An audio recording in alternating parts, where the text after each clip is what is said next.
Doomsday trailer just dropped, and I have some thoughts. And if you think that opening is millennial coded, then buckle up, baby, because I'm about to do a thing.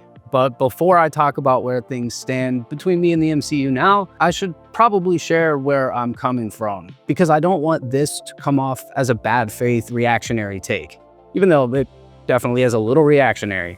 The most important thing is that this doesn't read as a dig at anyone who's still all in on this stuff. If you're an MCU ride or die, that's awesome. I'd love it for you. But I do want to take a minute to set things up so that you can understand just how formative this franchise has been for me, so that when the turn does inevitably come, you can maybe feel it the way that I do. And so to do that, we got to go back to the beginning.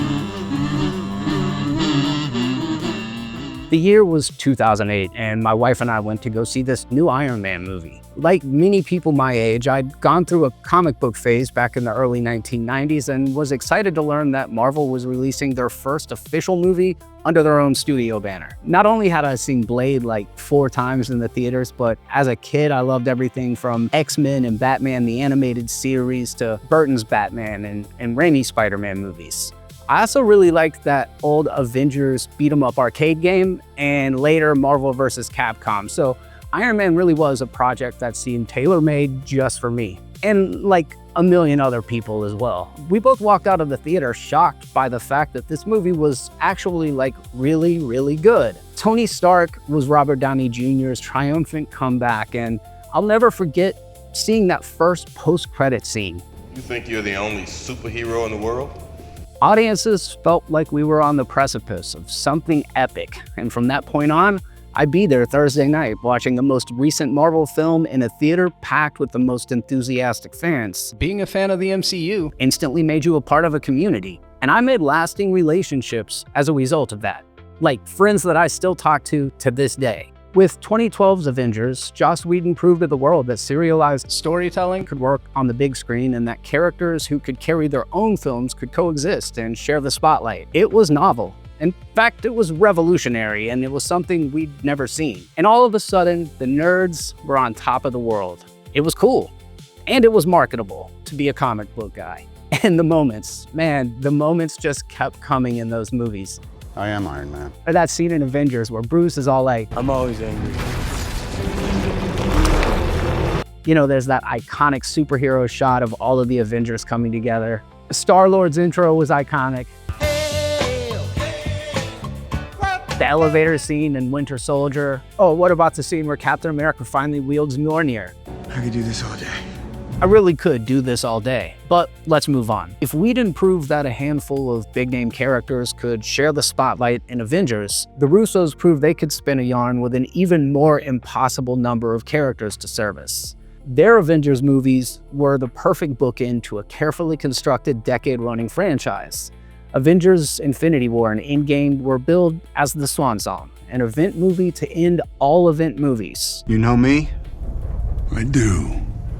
You're not the only one cursed with knowledge. And with so many fan favorites to service, so much anticipation, so much expectation, how could this movie ever hope to tie up all those loose ends and end satisfactorily? Well, Kevin Feige did the impossible. The crazy bastard actually pulled it off, and Avengers Endgame defied the odds, and it worked where so many franchises' endings don't. Well, it would have worked. Outside of that, though, Marvel wasn't just making movies, it was changing lives. It was building an economy. My friend Holden's channel turned into a full-time career for him off the back of some Star Wars and MCU reactions. Sean Chandler's another guy who started around the same time as I did, and he blew up too. It really has been amazing to see people that I started out with become the people that other creators are looking to the same way we looked at the creators that inspired us. It was 2015 when I launched my own YouTube channel and podcast. Yeah, you found your way to yet another iteration of it. And as you can tell, the channel didn't gain traction the way it did for some people, but it did mark a significant change in my life. It sort of brought me back into the world after the death of my dad. It gave me something to look forward to, collaborating with newly made friends, attending conventions, and doing things that I really felt good about. When the pandemic hit, life changed drastically for a lot of us. People were sent home, isolated, forced to social distance, and It meant that a lot of us were hanging out watching video content to quell our feelings of loneliness. I know I did. And in that time, there was an opportunity. I mean, what better than content featuring a bunch of friends just hanging out like things were normal to watch some movies together? Some of you may know where I'm going with all this. Oh my God, it's so good to see you. I'd often join my friends Holden and Matt and a rotating panel of guests, including Jenna and Glenn and Jen and Pastor and others, to record episodes of a YouTube series called My Friend Watches. The premise of the show was basically nerd watches movies with jock best friend that hasn't seen them before, if I were going to give it an elevator pitch. And it blew up. I think people liked it because they got to vicariously experience showing their friend a new movie they loved. While Marvel wasn't all of the content, it was the most consistently successful for a while, garnering millions and millions of views collectively. No, I wasn't making money off of it, but I was making memories, and those last longer. Though the money would have been nice. But seriously, they were great times, and I still keep in touch with those guys to this day. But I'll always believe that no matter what good project came after Endgame, the series should have ended there. It didn't.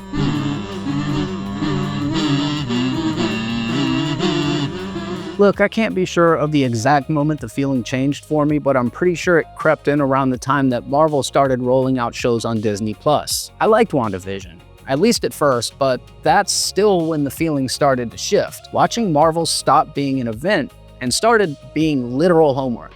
As in, it wasn't watch every movie anymore, it was watch every movie plus every show from home. They were asking a lot of us, and I started to resent them a little for it. How much time should a fan have to invest? Like, I love Marvel, but I also love other things. I mean, horror movies, writing, music, spending time with my wife, friends, fresh air, and it was starting to feel like they were smothering me. Add to that, a lot of the shows were straying further from the things I actually cared about, leaving me watching characters I was detached from because they felt like strangers. To be fair, every character is a stranger until we get to know them, right? But post-Endgame, Marvel didn't give these characters or us the time or patience required to make us care. We haven't seen Shang-Chi in anything since Shang-Chi, and audiences love that guy. We just kind of forgot that he existed for a little while because it seems like Marvel forgot he existed. Somewhere along the way, the once Teflon franchise started to show a little rust. Less like it was following a roadmap and more like ideas were darts thrown blindfolded at the wall, hoping that one would hit the target. And some did, a lot didn't. I was still the diligent student, clinging to that elusive feeling that was slowly fading. Still watching, mostly, just not sure why anymore. You can see the fatigue in the ecosystem too. The channels that inspired me to create a channel aren't making content anymore. Instead, they were replaced by people who are doing this stuff from a spare bedroom. To be clear, there's nothing wrong with that. It just shows that the industry itself has started to wane a little bit. I mean, there's always going to be loyal fans camping out overnight for a poster, but the broader audience isn't showing up the same way. Post-Infinity Saga, everything was set up with no payoff. At this point, how many post-credit scenes led nowhere? How many characters were introduced and then just never returned? And underneath all of it, one thing did damage to the stakes more than anything else: the fucking multiverse. Look, I know this point has been made to death, but it's because it's a good point. The multiverse seems to exist to break every established rule that storytelling is built on. It sounds cool until you realize that it robs the story of stakes. It gives writers an unlimited get-out-of-jail-free card and characters an infinite lives cheat. I don't care if it's a variant Gamora. That's still Gamora. That's still audience favorite Zoe Saldana. Stop playing in my face. Logan gave Wolverine and Professor X the most deliberate, hard-won ending in franchise cinema. These characters and actors were finally allowed to walk away after giving audiences so much. Then a few years later, Deadpool and Wolverine brought them right back, and Patrick Stewart showed up in Multiverse of Madness before returning again in Doomsday. It retroactively makes Logan lesser. And that's some bullshit due to no fault of James Mangold, who did everything right. How many times am I supposed to get the warm and fuzzies from a character return? But it's not like Marvel just stopped making good things. Even the recent Thunderbolts, Fantastic Four, Daredevil Born Again, Wonder Man, all these are genuine bangers, but at this point, they're the outliers, standing head and shoulders above the mediocrity the MCU has settled into. And I found myself missing more and more Thursday screenings as time passed. Hell, I didn't even see Captain America Brave New World until it hit streaming, and I like Anthony Mackie as Cap. But why rush out to the theaters when we have Marvel and Star Wars at home? It's the same reason I missed Mandalorian and Grogu. Then there's Kang. Remember him? Instead of introducing the new villain on the big screen, Marvel dropped him into a TV show. Then the Kang Dynasty, the film that was supposed to pay off the last several years, stopped existing. I'll come back to Jonathan Majors, but my point here is that the multiverse saga didn't end with a bang. It went out like a fart in church. And to be honest, I don't think even the Kang Dynasty would have felt like a proper culmination. Can we talk about why Thanos worked as the villain? It wasn't just his size and presence, which is crazy intimidating. It's not just the incredible VFX work blended perfectly with Brolin's performance. It's not just that his plan sort of made sense or that his aura is off the charts. It's that all of the MacGuffins from previous movies were used to complete the Infinity Gauntlet. The Tesseract was introduced in the first Avenger, and it played a major role in Avengers, which introduced the Mind Stone. The Reality Stone was introduced in Thor: The Dark World, where it really wasn't a stone at all, but later retconned into one. I'm not saying it was all perfect. Guardians of the Galaxy introduced the Power Stone, Doctor Strange the Time Stone, and the Soul Stone was introduced in one of Infinity War's most tragic and moving scenes. 7 years, 6 movies. Setup, payoff. Thanos with the Infinity Gauntlet is the final boss. He is to Marvel what Darkseid is to DC, full stop. But fear not though, because Doctor Doom is even scarier than the other scary villains. Trust me, bro. Do audiences even know what the hell to make of this new Avengers movie? Better yet, do they even care if it's good? I think this is a question worth sitting with, but don't worry, we will circle back to it. Until then, how many times can we take one last ride before we decide to get out of the vehicle altogether?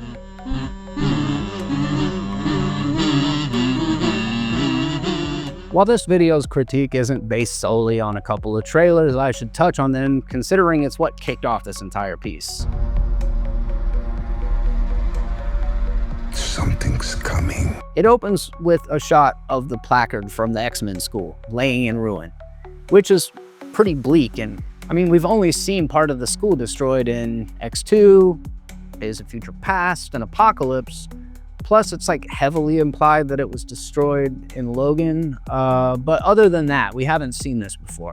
That's followed by voiceover of Count Orlok telling us that something's coming. Something we may not be able to deter. Oh, wait.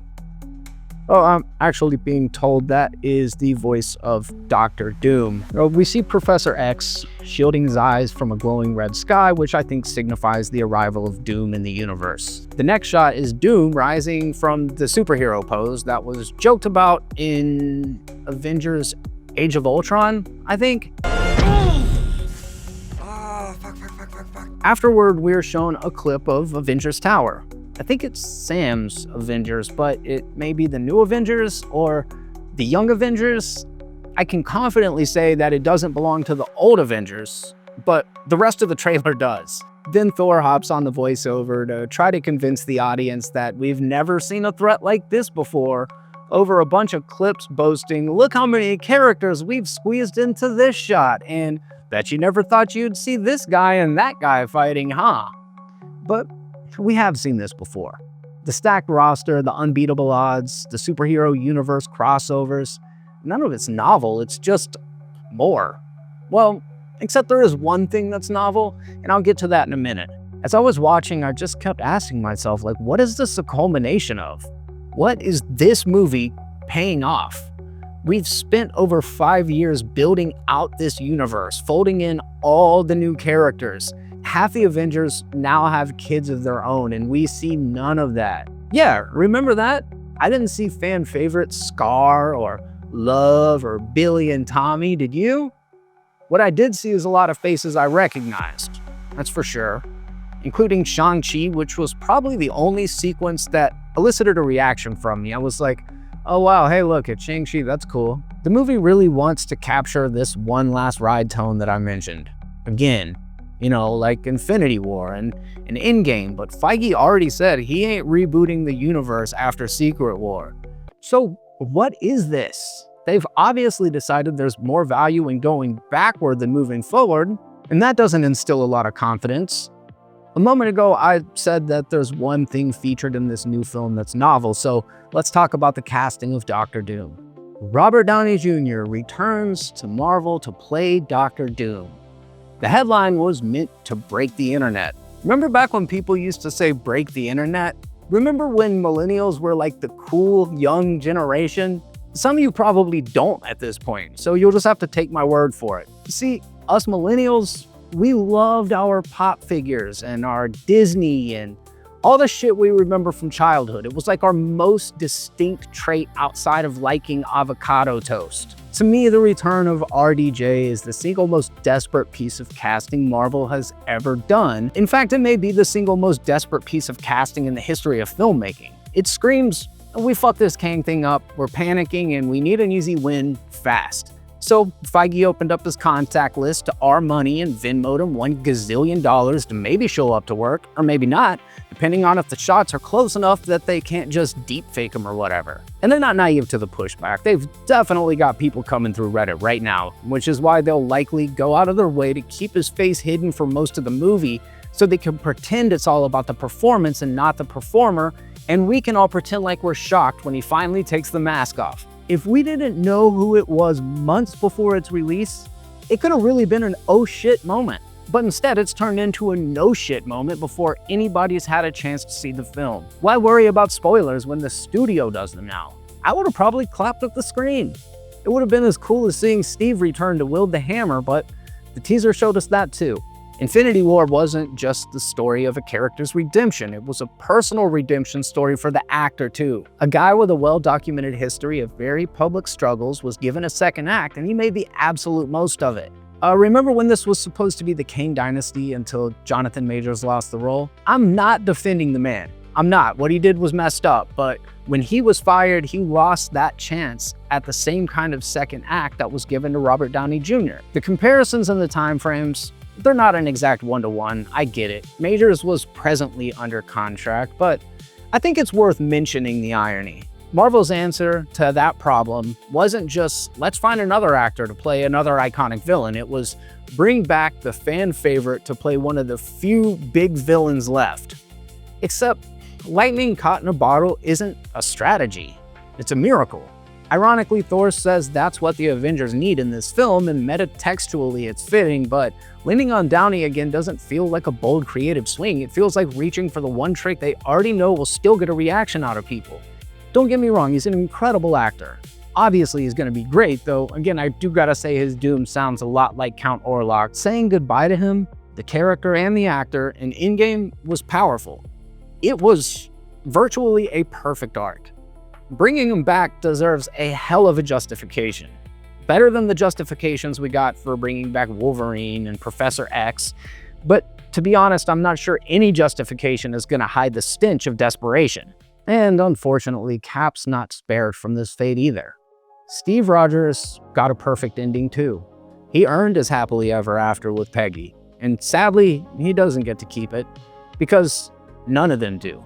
Not really, not anymore.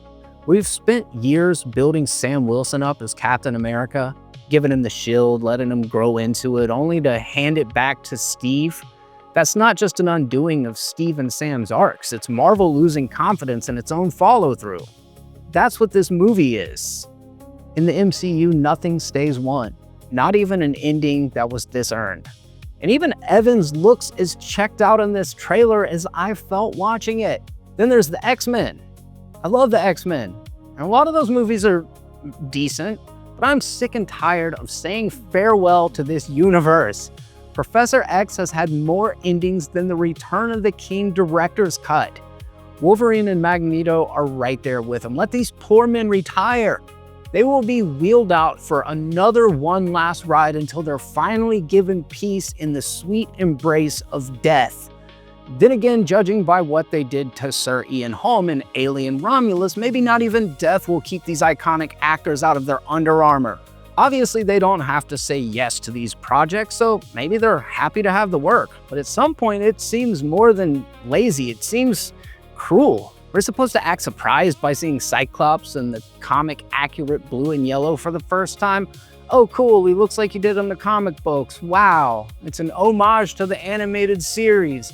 Wow, remember back when Scott said, what did you expect? Yellow spandex, and now he's in blue spandex? Wow. It just all feels like desperate fan service for the most studied Marvel fans. Do people outside this group care about these niche insider references? Here's the strangest part though. It's not like I felt angry watching this trailer. It's that I don't feel anything watching this trailer. No excitement, not a tinge of nostalgia, no Thursday night feeling at all. It feels like watching a Sora video of Goku battling Godzilla. Like, I know it's supposed to be epic, but I don't give a shit because I have no idea why Goku would be fighting Godzilla in the first place. No, I'm not saying this movie was made with AI, but I am kinda saying it looks like slop. And that's what has me writing out this insanely long screed when I should probably be sleeping. It hasn't been enough time to feel like some triumphant return. Endgame just isn't old enough for me to be nostalgic for. This isn't a 20 years later reunion tour, it's just a few years removed. I want it to work on me, I really do. I want to feel that Thursday night feeling again, just for a second. The theater, the crowd, man, I love that. Maybe the pandemic changed me. Maybe I just moved on. Or maybe, after all of it, the multiverse, the homework, the dangling threads, the King Dynasty that never was, the law of diminishing returns has finally cost this franchise my enthusiasm for it. It feels a little like getting invited back over for a makeup dinner at my ex Kevin's house, hoping for a fresh start only to find out that he's serving me reheated leftovers and giving me his dead grandmother's jewelry to win me back. I'm not a woman or a gay man in this analogy. I'm a straight man that used to date Kevin Feige, and it's a metaphor. I'm beside the point.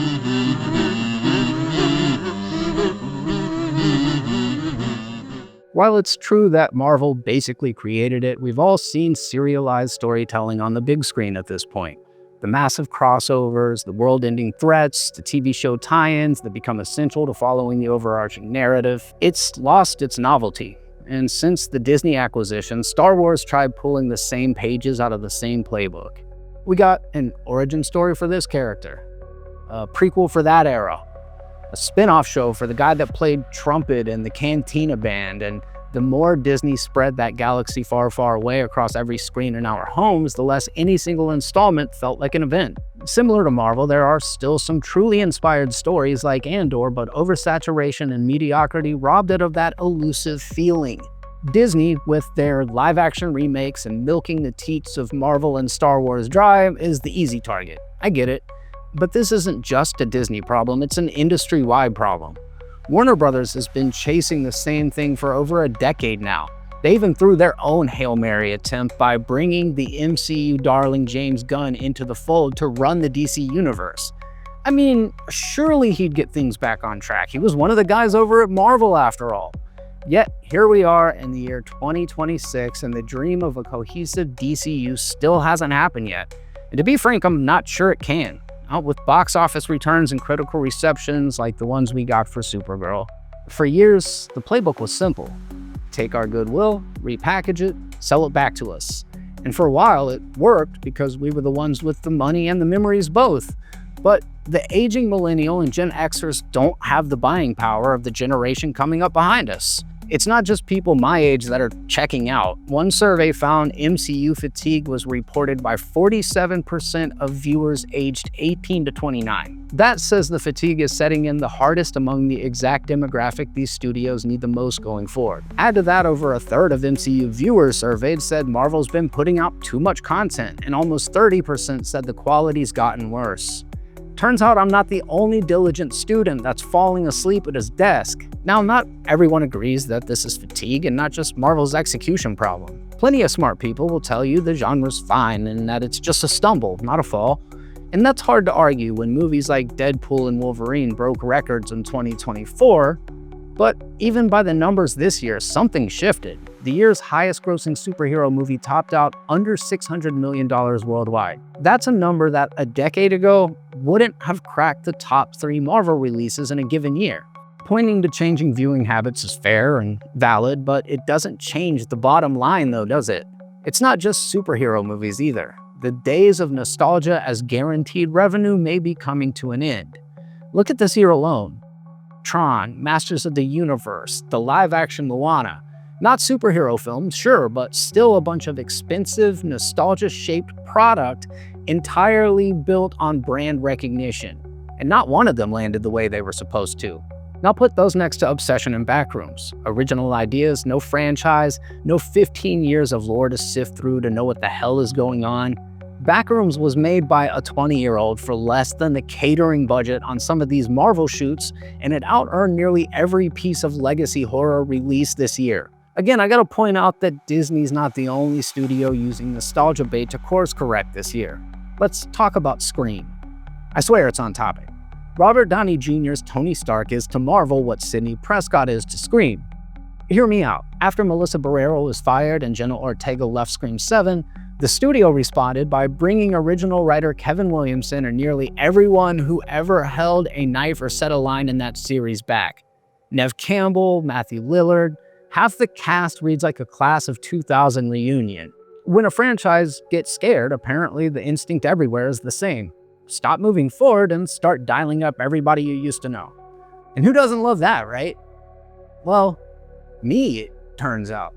And most of the critics seem to agree with me, but we were in the minority.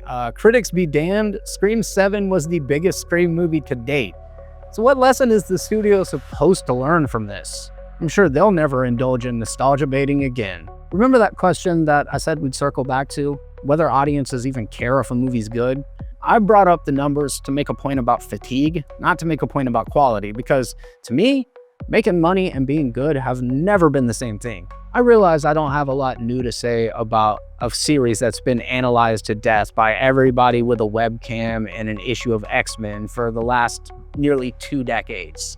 While I don't have any financial stakes in whether or not Doomsday succeeds, some people I know do.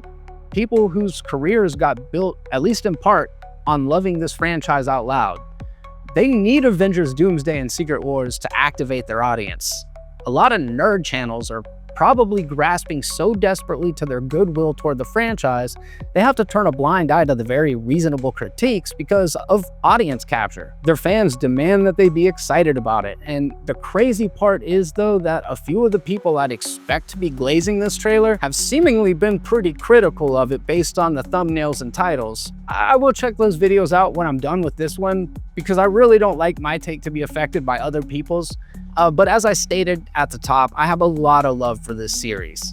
It still means so much to me, so I'm not making bad faith claims about Marvel going woke or the MCU. I'm speaking from the perspective of a real fan and someone that wishes people continued success on YouTube. And to be clear, whether or not the pop culture space on YouTube ever returns to its former glory, this movie is going to absolutely be an event for people. Despite all the talk of fatigue, I'd like to believe that I could relive those moments. I got my tickets for Thursday at 1 p.m. and Friday at 7 p.m. I want to be among fans again.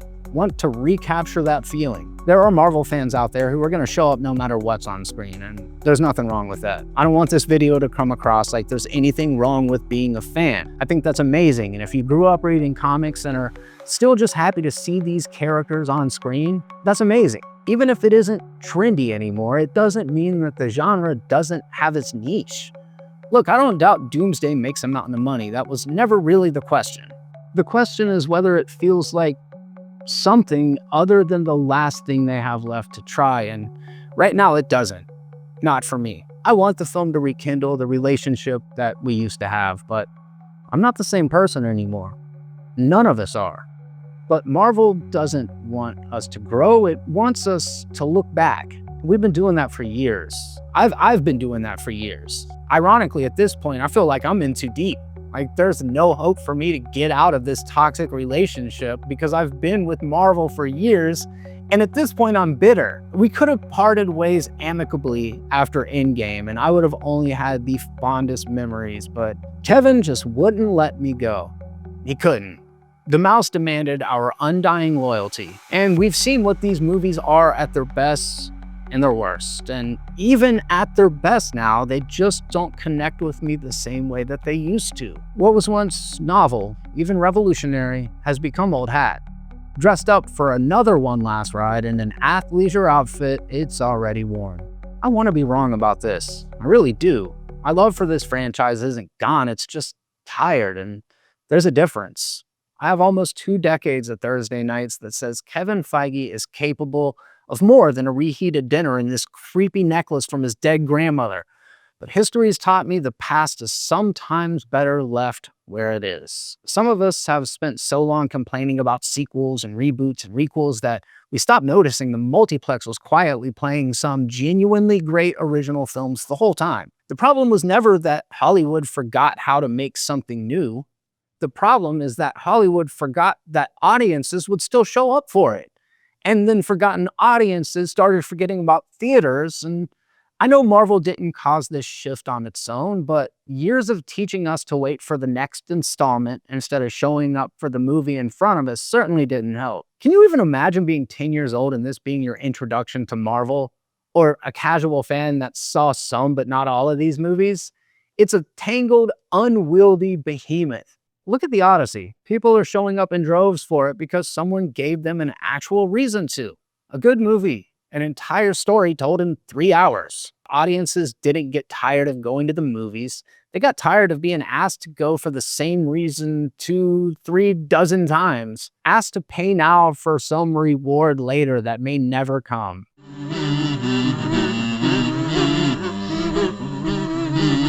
So is Avengers Doomsday doomed? Nah, probably not. But I don't even think that's the right question anymore. The real question is what comes after. Because here's the thing about toxic relationships. The way out usually isn't a dramatic blow-up, it's just deciding that the next chapter doesn't have to look like the last 15 years. Endgame should have ended the franchise. Now Secret Wars should end it. For real this time.